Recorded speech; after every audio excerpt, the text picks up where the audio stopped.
All right. Hello, everyone. Thanks for joining our session. Today, we're going to be discussing how to convert anonymous web traffic in a privacy-first world. We're very happy to be joined by Manish Malhotra. We're very lucky to have him here today. He is the co-founder, chief strategy officer, and head of data science at Session AI. I'm not sure if you know this, but over 90% of visitors on any digital property are anonymous. But over 70% of consumers today expect personalization. And I know 100% of you in this room deal with this problem every single day. Today, Manish is going to walk us through how to understand anonymous visitors in real time. And he's going to discuss personalization in a privacy-forward world and explore how to leverage AI to engage and convert anonymous visitors. All right, Manish, we're very excited about this topic. Thank you, Shawna. Welcome, everyone.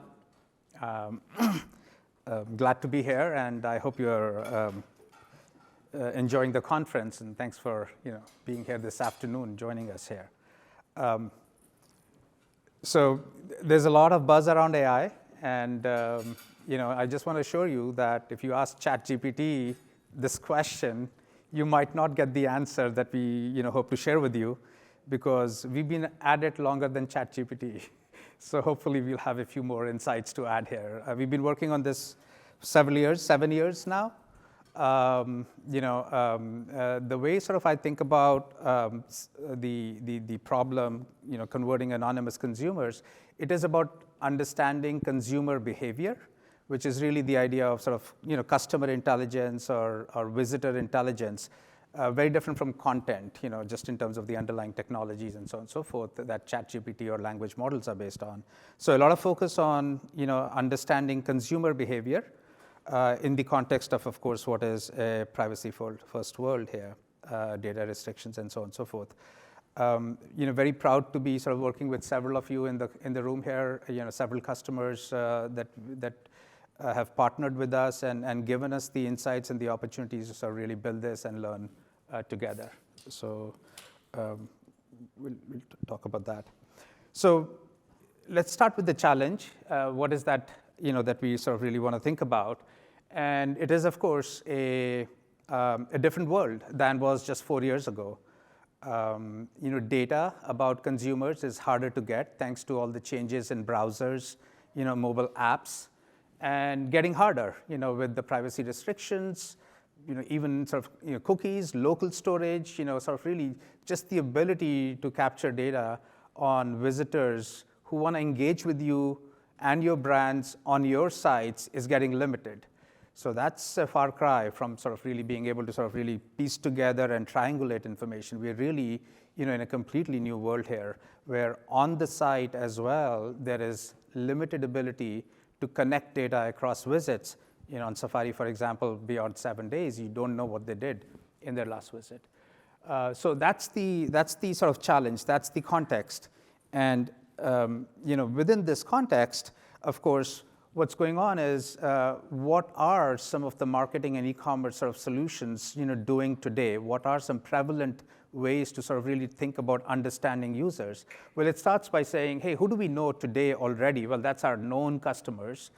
And then you start sort of applying identity matching to that, and you get that yellow piece of the pie, the matched anonymous. There is still a large set of site visitors and app users who are anonymous and who cannot be sort of understood. So really the challenge that you want to solve for, which is that of that 90% audience that comes to your site, essentially is anonymous, a large fraction of that remains anonymous even beyond some of these techniques of identity matching being applied. So that's the problem here. So the problem statement for us is the blue sector and maybe even the yellow sector, but why not, if you will, the gray sector? So we want to really think about the problem differently. And let's put in perspective essentially, what marketing teams are focused on. Well, you're spending a lot of dollars, in acquiring traffic and driving traffic to the site, to the app, to retarget and essentially get them back there. So that continues. There's no change there, and that's important, and that's crucial. The question really is, what can you do with the audience that 70% of the audience that is essentially expecting a personalized experience, and yet so many of them are anonymous? So what do you do between the time that they come in and before they go away? That's the part in the middle. That's the 150 seconds on the site, the first 2.5 minutes on the site, where the information base on these users is pretty much sort of declining and next to zero. In-session marketing is what we think of as really sort of the type of marketing that you need to sort of start thinking about for engaging and understanding and engaging these users in that golden window, which is the first 2 minutes of engagement. Okay. So what is in-session marketing? What is the thesis, if you will? Well, 3 parts to it. The first part is, it is about understanding short-term behaviors, which is essentially behaviors that are being expressed on your site, your app, right? So these are first-party data points. And they're really coming from the activity that these visitors perform while they're on the site, which is a little bit different from thinking about profiles, right? Profiles are more targeted or geared towards known consumers. This is start thinking about understanding short-term behaviors based on what they're doing, not who they are. Okay, so that's part 1. So synthesizing these short-term behaviors. The second thing is, once you've sort of understood these behaviors, you need to start sort of putting some classifying sort of labels to them, understanding audiences, segmenting them. But these are live segments. Why live? Because they're still on the site. They haven't gone away as yet. So on the 5th click, we'll talk about these clicks momentarily. You sort of, let's say, make a prediction that visitor is still on the site as the prediction is made, and then sort of really think about creating segments and triggers to engage those segments. So that's part 2. And then part 3 is to actually trigger those experiences, the change, the personalized sort of flow of pages, messages, and so on and so forth, to be able to drive impact, business impact, on a session, on a visitor who's still on the site. And so from that perspective, it is the immediacy of that impact, right? So we're talking about essentially influencing outcomes to drive greater conversion by understanding a visitor who's on the site between the time they come and before they go away, and therefore change the outcomes in aggregate, in that visit, sort of on a continuous basis. That's in-session marketing as we think about it. So how do we do this?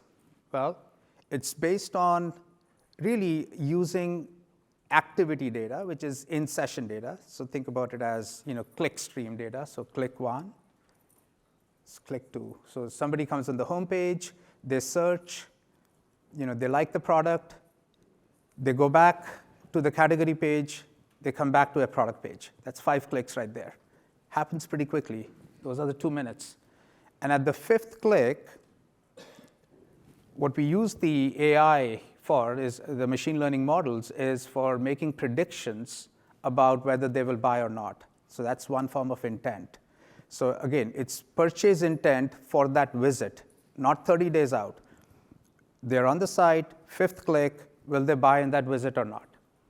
It doesn't matter whether they are first-time visitors, repeat visitors, known or anonymous, right? Everybody gets scored. That's the AI here, right? That's the machine learning models. Okay. So what do you do once those scores are sort of available?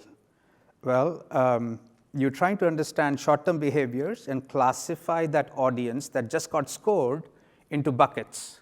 So you've got 3 buckets here. So on the far right is people who are likely to buy, highly likely to buy. Why? Because the models such predicted. People on the left-hand side will not buy, and people in the middle are on the fence. So again, think of this as 3 buckets. So the likely buyers are going to be 10 times more likely than the average conversion rate on the site. That's the kind of results these algorithms produce. Will not buy is roughly 1/10 the conversion rate compared to site-wide averages. right? And the on-the-fence audience, which is the middle audience here, is a very interesting audience because it turns out that on-the-fence audience is maybe a fraction of the site-wide average in terms of conversion rate. So they're sort of comparable, but they're not very far away. So think of like 1/2 in terms of site-wide average conversion rate. That's sort of really the group that we're looking at. And then the question is, what can we do here? So for the middle portion on the fence, you can drive, through actions, behaviors to essentially convert them in that visit. On the highly likely buyers, you already know they're going to buy. So perhaps think about cross-sell and upsell, opportunities. And then on the will not buy, it's a nurture sort of, approach that needs to be taken. Okay, so let's sort of really think about a few use cases in terms of how these things can actually come together. So we've talked about sort of really using AI and on the 5th click to make a prediction, assign a label in terms of creating those buckets. Those buckets again are segments that are still live. They're still on the site, and there's an action. So think about this action here as something that essentially is influencing an on-the-fence visitor who is showing a certain propensity to buy, but not enough to be like a slam dunk. It's not 80%. Think of it as more like 2% or 3%, right? If the site-wide average is 6% or 7%. And so this is about targeting to the on-the-fence audience some promotions that are incremental in terms of being stackable, let's say, that drive urgency. Okay, so in that sort of image, maybe a little hard to see there, but there is the notion of a promotion, which is a thresholded offer of $30 off $200, but it's only available in the next 59 minutes. Okay, so it could be category specific, it could be cart wide. So really just different types of offers. It turns out that these types of campaigns generate significant incremental revenue because they generate significant lift, right, in terms of percentage amounts. Highly contextual, highly targeted, highly personalized. That's sort of the idea. So this is $2.1 million of incremental revenue annualized for a specific category of suits, for one of our customers. The other part that I want to mention is these, you can get good results, for certain periods of time. And then you have a holiday or a sale or something else, and those results sort of really are a little bit harder to sort of pin down. Are they sort of going to be, sustaining, during different business tactics?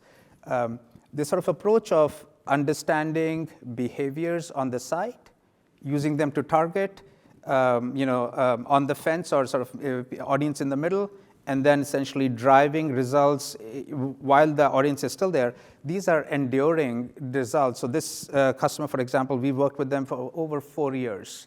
And so this is, we could take certain windows where things were more effective and less, but the incrementality is there, sort of like over long periods of time because the models are essentially identifying this segmentation of, in the middle, on the fence, influenceable relative to other visitors on the site, and that relativity is sort of like always perennially existing, right? So that's sort of really what the models are trained to do, and that's where you get the incrementality from.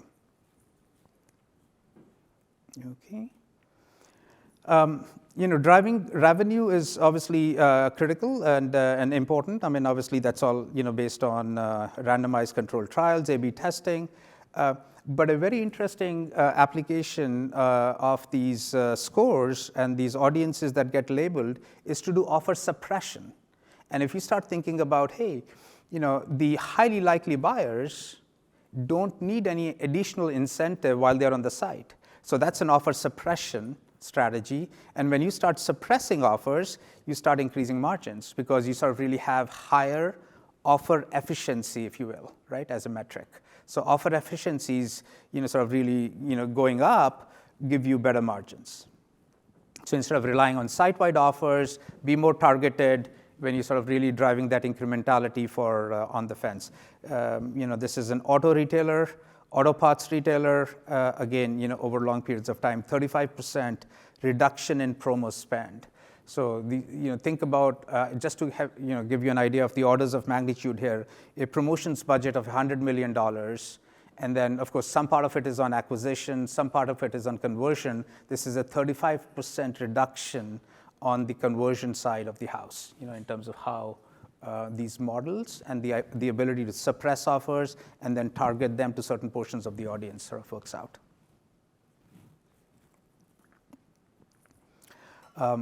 Here is a furniture retailer, again, working with on-the-fence. This was an interesting case study. Again, something that we've seen over 2 years that we worked with this particular, site. A 43% average conversion rate lift.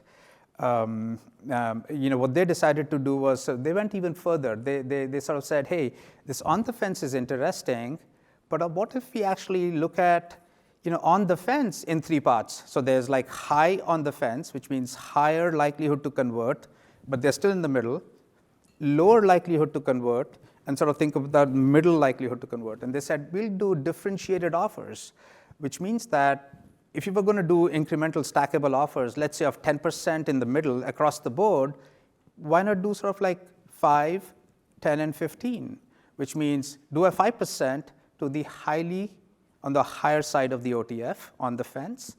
The low side of the OTF, which is lower conversion rate, but still in the middle, gets the 15%, and then the part in the middle, that's sort of like on the fence is sort of like 10%. So you can start doing these differentiated, not personal, but sort of really through these subsegments, if you will. And that's where that 43%, comes from, is essentially converting on the fence audience with some differentiation. We've extended these models to go beyond sort of like purchase prediction, if you will, and start thinking about what other things can we use the clickstream data, which is the in-session data, to predict. We can predict drop-offs. So are they actually going to do browse abandon or cart abandon, which is actually pre-purchase, of course. And if you knew sort of upfront, early in the session, if they're going to abandon cart abandon, then that's pretty amazing. Because as an industry, we do campaigns all day long to sort of react to abandoned carts, right? We don't do anything knowing certain carts will be abandoned ahead of time, like proactively. So that's a whole new sort of like, area of opportunity, is to think about, if cart abandonment can be predicted at every visit level, then what would we do to prevent abandonment? And of course, we still have the option of sending out those emails, but this is of course valid and applicable to the entire audience, including those anonymous visitors on whom you don't have email, so you can't really do the abandonment campaigns, right? All right.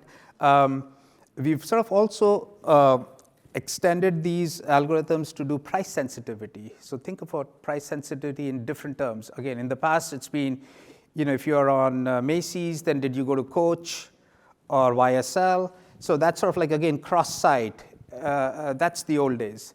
Sort of in the context of this in-session marketing, it's about thinking about price sensitivity to products within a certain category on your site, right? And how do you sort of really start to calibrate that in terms of high price sensitivity versus low? And what does that even correlate to? And it turns out that these correlations are very strong with the AUP as a metric, average unit price of items in cart. So again, great sort of like, ability to start acting on some of those data points. Okay, to wrap up, this is sort of a new world, the privacy-first world. PII data is hard, sort of damned if you use it, damned if you don't. Really start thinking differently, right? We have to sort of really say, hey, less is more. We have to go sort of really think about the activity, not just the profile. And then from that activity is the idea of sort of really understanding in-session signals at a deeper level. And this is, of course, we set this for anonymous. We've done a lot of work here, anonymous, but also known, because you could be sort of really known, but in those first 5 clicks, shopping for a family member or a friend or a gift versus a personal use, and these behaviors sort of vary across the board. So it's like applies across the board. Thank you.